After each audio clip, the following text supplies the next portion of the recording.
بسم اللہ الرحمن الرحیم۔ سورۃ الانبیاء آیت نمبر 14 اور 15 میں اللہ رب العزت ارشاد فرماتا ہے، قالوا یا ویلنا انا کنا ظالمین فما زالت تلک دعواہم حتی جعلناہم حصیدا خامدین۔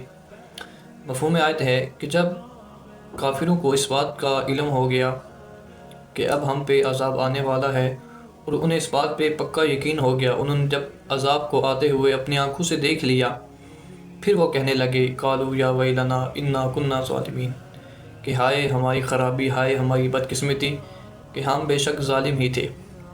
اب حالانکہ بظاہر تو کافروں نے اس بات کا اقرار کر لیا تھا، بظاہر تو انہوں نے اپنے جرم کا اعتراف کر لیا تھا کہ یا ویلنا انا کنا ظالمین، ہم ظالم تھے، لیکن پھر قرآن کیا کہتا ہے، حتی جعلناہم حصیدا خامدین، یہاں تک کہ پھر ہم نے انہیں تلواروں سے کاٹ دیا، ان کے ٹکڑے ٹکڑے ہو گئے کہ جس طرح بجھی ہوئی آگ ہوتی ہے۔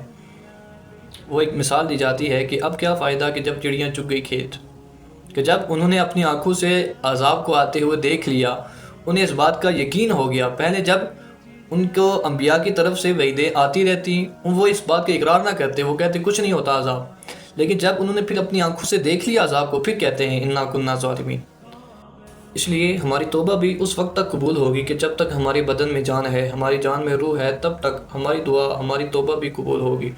اللہ فرماتا ہے، میرے بندے تمہارے جتنے بھی گناہ ہیں، سمندر کی جھاگ کے برابر ہوں، پہاڑوں کے برابر بھی اگر تمہارے گناہ ہوں تو مجھ سے معافی مانگ، میرے آگے سجدہ ریز ہو، میرے آگے جھک، اپنے گناہوں کی معافی مانگ کر تو دیکھ، میں تمہیں معاف کر دوں گا۔ لیکن شرط یہ ہے کہ جب تک تمہاری روح قبض نہ کی جائے تب تک تمہیں گناہوں کی جتنے بھی گناہ ہیں توبہ کی مہلت ہے، لیکن جس وقت تیری روح قبض ہو جائے گی پھر توبہ کے دروازے بند ہو جائیں گے۔ اس لیے ابھی ہمیں اللہ تعالیٰ نے مہلت دی ہوئی ہے، موت کا کوئی وقت نہیں ہے، کوئی پتہ نہیں ہے کس وقت موت آ جائے۔